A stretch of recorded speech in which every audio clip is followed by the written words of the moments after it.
자, 오늘은 이제 짧은 이제 남은 한 약 10분에서 15분 동안에 욥기 6번째 강해를 하겠는데 이렇게 요약해서 말씀을 아무래도 전해야 될 것 같아요.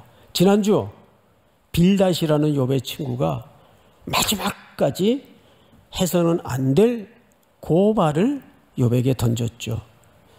야, 욥, 내가 정말 이 말까지는 너한테 안 하려고 했는데 너 듣자 하니까 너 참 잘났구나. 그러면서 자식 얘기를 건드려요. 야, 사실은 네가 뭐 정의롭고 공의로운 하나님 앞에 너 잘났다고 떠들어봐야 나는 그거 별로 동의가 안 된다. 넌 네 자식들도 왜 한꺼번에 죽은지 알아? 그들의 죄 때문에 멸망을 당한 거야. 그러니까 너 회개해. 이게 가장 하기 쉬운 얘기예요. 너 회개해. 그러면 사랑의 하나님께서, 공의로운 하나님께서 네 회개를 받으시고 너를 다시 회복시킬 거야. 네 시작은 미약하였지만 네 나중은 그 은혜로 창대하게 될 거야. 기억나시죠? 이것이 친구 빌닷이 던져준 고발이었습니다. 자, 그런데 이 얘기를 듣고 있던 욥이 오늘 9장에서 어떤 이야기를 펼쳐내는가를 한번 잘 보세요. 1절, 욥이 대답하여 이르되 진실로 내가 이 일이 그런 줄을 알거니와 인생이 어찌 하나님 앞에 의로우랴. 자, 앞을 잠깐 보십시오. 이 성경이 특별히 9장이 어려운 게 말이 꼬인 게 굉장히 많아요. 이 말은 흘낏 읽으면 이런 느낌이 들어요. 아, 드디어 이제 욥이 항복하는구나. 친구들의 고발에 기꺼이 동의를 하는구나. 이렇게 느낌을 담은 것처럼 보여져요. 근데 그 말 아니에요. 이거는 그냥 자포자기 심정으로 우리 이런 느낌이죠. 그래, 네 말이 옳다 쳐. 이런 뜻입니다. 여러분, 가끔 이게 무슨 영화나 또 드라마나 뉴스를 보면 이런 무도한 사건이 소개가 돼요. 여러분, 재심이라는 영화 기억나시나요? 재심. 그 박준영 변호사인가요? 박영준 변호사인가요? 준영이 맞을 겁니다. 그분이 이 재심 청구 전문 변호사예요. 그래서 정말 억울하게 형 확정을 받고 옥살이를 하던 분들을 많이 이분이 재심 청구를 해서 구제를 해줬습니다. 그중에 그분이 그런 변호사의 삶을 살게 되었던 결정적인 실화가 하나 있습니다. 전주에서 일어났던 택시 기사 살인사건인데 그 살인사건이 약촌 오거리에서 일어났어요. 그때 그 소년이 16살이었습니다. 그리고 결국 살인죄로 형 확정이 돼서 10년 이상 감옥살이를 했어요. 나중에 재심 청구가 이루어지고 재심하는 과정에서 범인이 잡혀요. 진범이 잡힙니다. 그 얘는 어떻게 된 거예요? 다 자기가 했다고 진술을 했는데 알고 보니까 공권력이 무자비하게 심리적으로 물리적으로 공격을 하고 억압을 해서 이러다가 내가 그냥 죽겠다 하는 마음에 자포자기하는 심정으로 그 모든 사건을 자기가 했다고 뒤집어 쓰면서 시인을 하고 사인을 했어요. 그래서 제가 했습니다. 너무 폭력적인 수사 진행과 과정을 통해서 벌어진 일이에요. 그리고 결국 그 물리적인 작용을 했던 형사는 고발을 당했지만 이 청년이 용서를 해요. 소취하를 합니다. 그 사과를 진정성 있게 받아들여서 소취하를 합니다. 그 국가는 이 청년에게 그런 청춘을 날려버린 대가로 어느 정도의 배상은 했습니다. 그러나 시간을 빼앗은 그 청춘에 대한 보상은 물리적으로 되는 건 아니잖아요. 그래서 그 재심이라는 영화를 보면 어쩔 수 없이 하도 네가 했다, 잠 안 재우고 안 먹이고 이런 일들을 반복하면서 또 쓴 거 또 쓰게 하고 사람이 돌아버릴 지경까지 간 거예요. 지금 어쩌면 욥은 거의 그 지경입니다. 이 친구 저 친구 와서 율법이라는 이름으로 하나님이라는 명목으로 공격을 하는데 나중에는 자식 문제까지 건드리니까 욥이 우리가 어떻게 하나님을 이기겠냐. 그래 내가 했다 쳐. 이 사실은 친구들의 모든 공격의 도구들을 비트는 겁니다. 그러면서 몇 절을 보시냐 하면 12절을 보세요. 하나님이 빼앗으시면 누가 막을 수 있으며 무엇을 하시나이까 하고 누가 물을 수나 있겠느냐 그 말이에요. 강력한 하나님의 힘 앞에 그분에게 대들 자가 누가 있겠느냐. 그러니까 요즘 여러분 이런 표현 잘 쓰잖아요. 답정너. 이미 답은 정해져 있고, 그러니까 이미 욥은 내가 하나님 앞에 죄명을 뒤집어 쓰는 건 정해져 있어요. 그러면서 이 논리를 17절로 끌고 갑니다. 그가 폭풍으로 나를 치시고 까닭 없이 내 상처를 깊게 하시며 나를 숨쉬지 못하게 하시며 괴로움을 내게 채우시는구나. 힘으로 말하면 그가 강하시고 심판으로 말하면 누가 그를 소환하겠느냐. 그 전능자의 절대적인 힘 앞에 이 지푸라기 같은 인생이 항변한들 무슨 소용이 있겠느냐. 답은 정해져 있는데.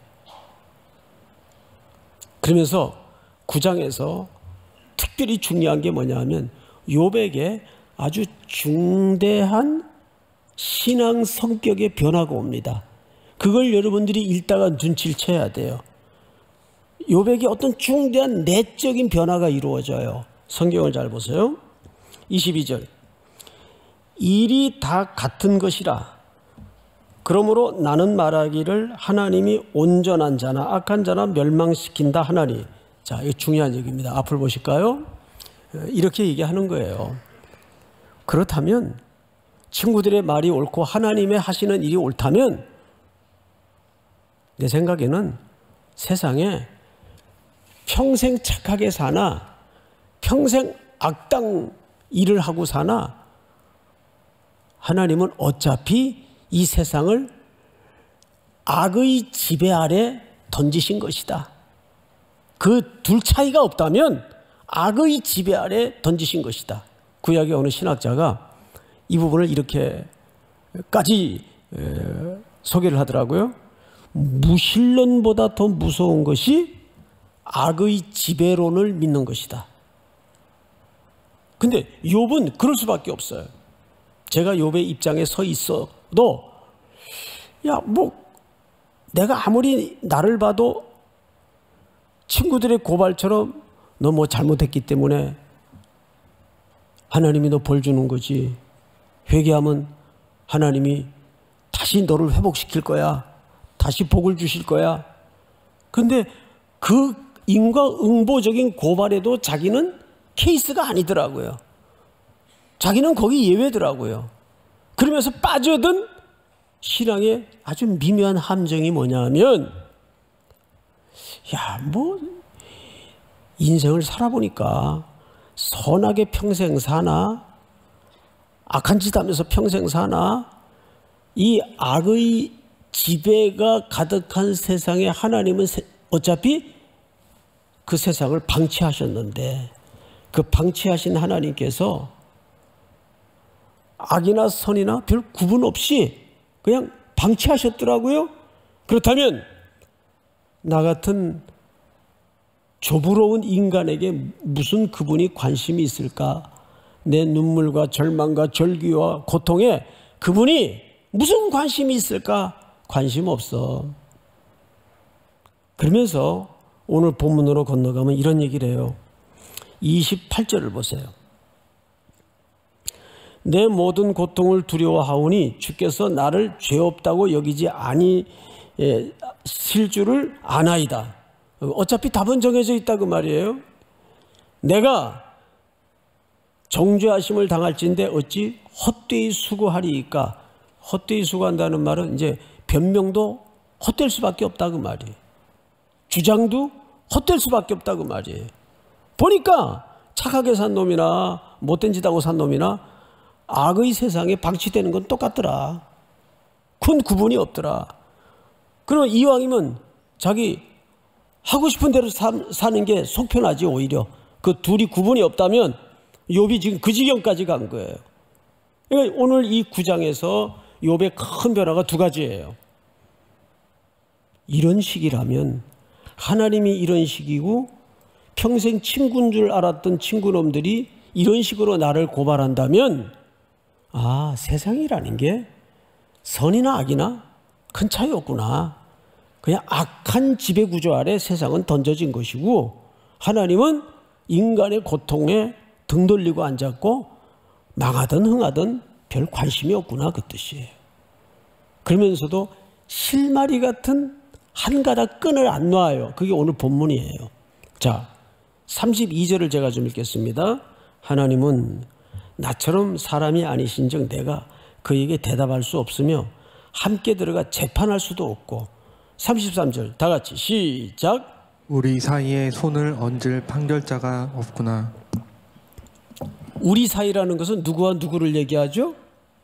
욥과 하나님을 얘기하는 거예요. 그러니까 놀라운 것은 욥이 하나님을 재판장에 초대를 하는 거예요. 하나님, 내가 어느 정도 정말 환장하고 답답한지 아세요? 하나님, 할 수만 있다면 하나님도 재판장에 서고 나도 재판장에 서서 이 양자 사이에 누군가 손을 얹어 판결할 자가 있으면 좋겠는데 그 판결할 자가 없네요. 하나님, 이런 뜻이에요. 정말 판결할 자가 없을까요? 우리는 그 답을 결국 성경에서 찾아볼 수밖에 없어요. 빌립보서 2장을 띄워주세요. 제가 좀 읽겠습니다. 너희 안에 이 마음을 품으라. 곧 그리스도 예수의 마음이니 그는 근본 하나님의 본체시나 하나님과 동등됨을 취할 것으로 여기지 아니하시고. 다음 절. 오히려 자기를 비워 종의 형체를 가지사 사람들과 같이 되셨고. 그래서 하나님은 하나님이신 아들 예수 그리스도를 인간의 몸을 입히어서 낮은 곳으로 우리의 절망과 눈물과 고통과 좌절과 절규와 신음 속으로 보내신 거예요. 사람과 같이 되셨고 자기 모양으로 나타나사 자기를 낮추시고 죽기까지 복종하셨으니 곧 십자가에 죽으심이라. 로마 제국하의 십자가는 인류가 매달릴 수 있는 가장 치욕스러운 공간이에요. 그 십자가로 오르신 겁니다. 낮은 곳으로 내리셔서 우리를 구원하시려고 우리의 거친 호흡 속으로 들어오시고 우리의 가슴앓이 속으로 들어오시고 우리의 절망 속으로 들어오시고 비명 속으로 들어오셔서 그 십자가로 우리의 죄짐을 씻어내기 위해서 오르신 겁니다. 그래서 하나님은 이 세상을 악에도 던져놓지 않으셨고 우리의 눈물과 절규에 등 돌리고 외면하시는 하나님이 아니세요. 그래서 수천 년의 역사가 흘러도 인류의 희망, 인류의 소망은 예수 그리스도밖에 없음을 우리가 고백하는 거죠. 그 은혜의 성찬이 오늘 저와 여러분들을 통해서 여기에 진행이 되었던 겁니다. 오늘 이 말씀이 평생을 그리스도의 은혜로 붙들려 살아갈 우리 모두에게 그리스도만이 왜 소망인가의 큰 인생의 질문에 답변이 되는 순종이 있기를 주님의 이름으로 축원하고 축복합니다. 우리 다 일어나십시다. 그가 오신 이유,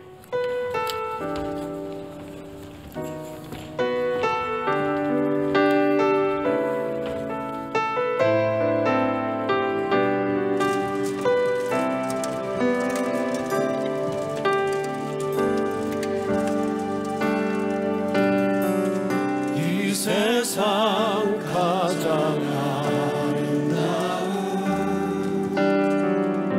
순종의 눈물, 그가 다시 빛나게 한 생명의 눈물, 그가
지금은 우리 구주 예수 그리스도의 은혜와 하나님 우리 아버지의 놀랍고도 크신 사랑하심과 성령님의 교통 위로 충만케 하시는 역사가 오늘 머리 숙여 경배하는 사랑하고 사랑하는 우리 귀한 청년들, 성도들, 해외, 군에 멀리 출타해 있는 가족들, 복중의 생명까지 영원토록 함께 있을지어다.